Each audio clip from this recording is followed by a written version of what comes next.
Hey guys, it's Dark Architect 18 back here with another YouTube video, and today we're doing the WoWsL first impression video.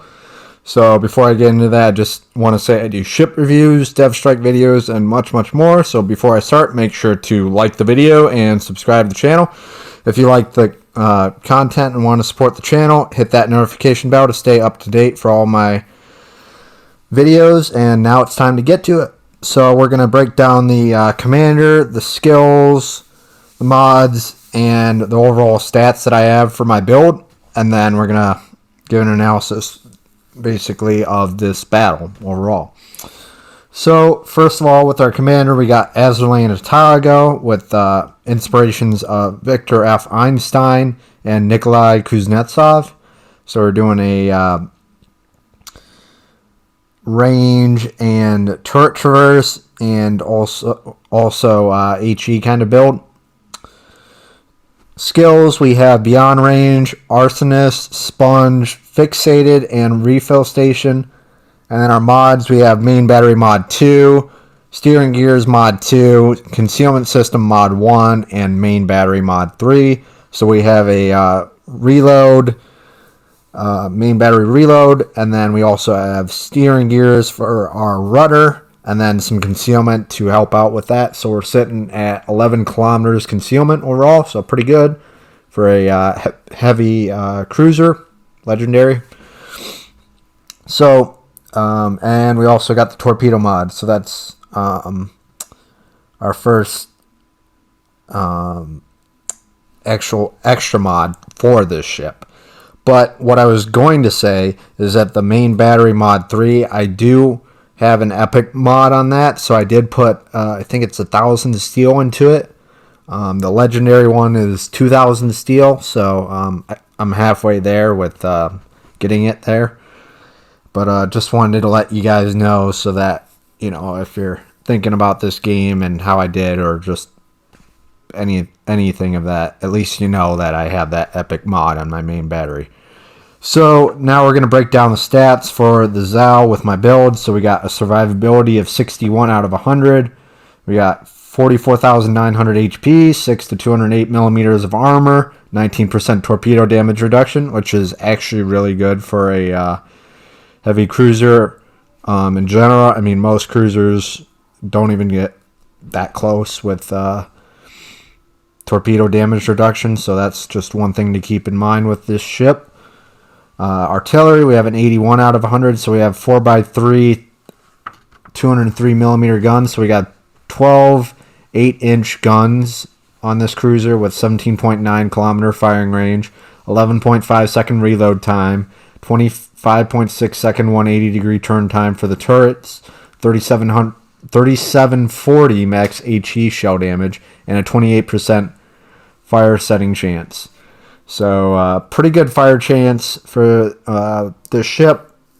It's definitely, I always compared Japanese cruisers, Russian cruisers, and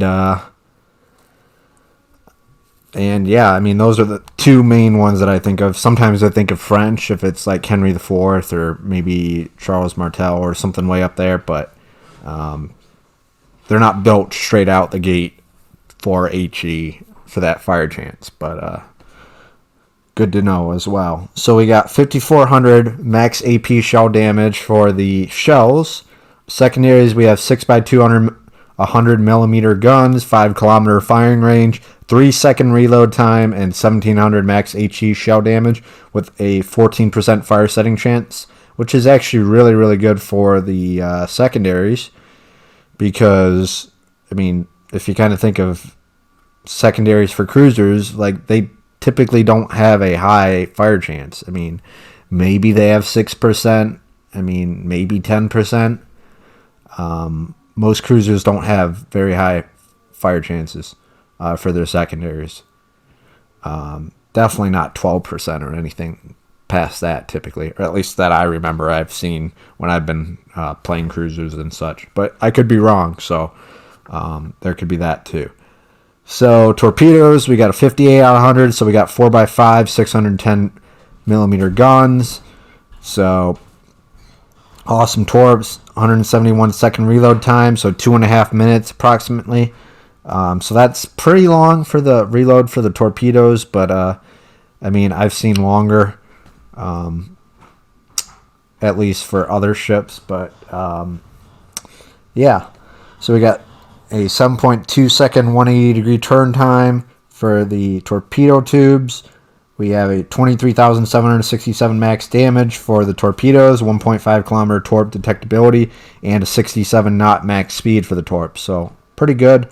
Torp detectabilities, I would say, I think a little bit above average.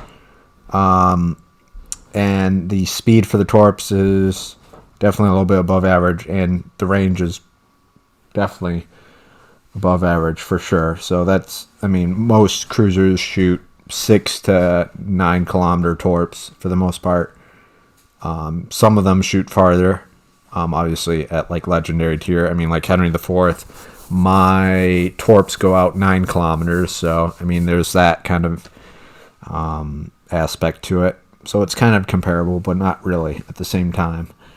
AA defense, we have 82 out of 100. So we got 20 by 1, 25 millimeter guns, 36 average damage per second, 3.1 kilometer firing range. 11 by 3, 25 millimeter guns, 67 average damage per second, 3.1 kilometer firing range. With 9 by 2, 40 millimeter guns, 99 average damage per second, 3.5 kilometer firing range, and 6 by 2, 100 millimeter guns with 125 average damage per second with 5 kilometer firing range. So pretty good AA overall. I mean, it's better than probably German for the most part, cruisers for the most part at this tier, or tier 8s. So there's that as well. So, I mean, there's some that are better, there's some that are worse. You know, American is top of the line in terms of AA, so you really can't beat that in terms of damage and range and just all that.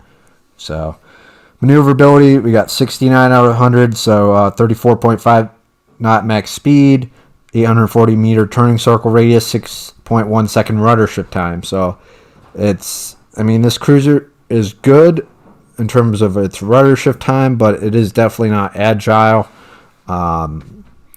It could be a lot better, but I didn't really build into that. I mean, maybe you could get your torpedoes, or not torpedoes, your rudder shift, excuse me, down to, I don't know, maybe like 4.5, maybe 4.2 seconds. That's just thinking off the top of my head, maybe with, you know, an agile build more so on this than anything. But then you're going to lose, you know, maybe you're losing range or losing something else. So you got to consider that while you're making your build. Concealment, we got an 11 kilometer detectability by sea, 6.9 kilometer detectability by air, 2 kilometer guaranteed detectability, and 7.3 kilometer while firing in smoke. So good detectability overall, definitely above average for sure. Some cruisers that have longer range detectability are definitely going to have a disadvantage compared to ones that have a smaller detectability. Also, one other thing to note is my Worcester's got 18.6 kilometers. It's another legendary cruiser tier. 18.8 for my Des Moines and 19.2 kilometer firing range for the Yoshino.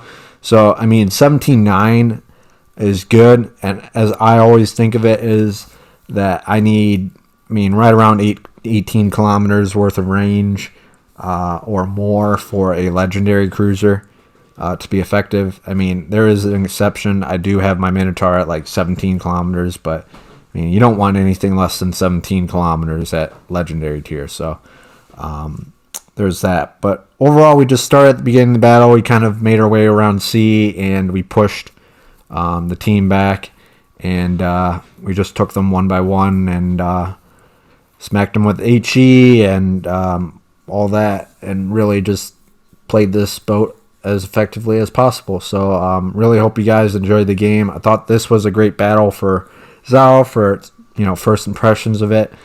Let me know what you think of the build or the game and all that. But anyways, if you liked the video, and want to subscribe, I definitely appreciate that. And make sure to hit that notification bell to stay tuned to the next video. This is Dark Architect 18. I'm out. Hope everyone has a good day and learned something valuable from this Zao gameplay. So 156,000 damage. And yeah, it was a great game. And thanks, everyone. See ya. Peace. Bye.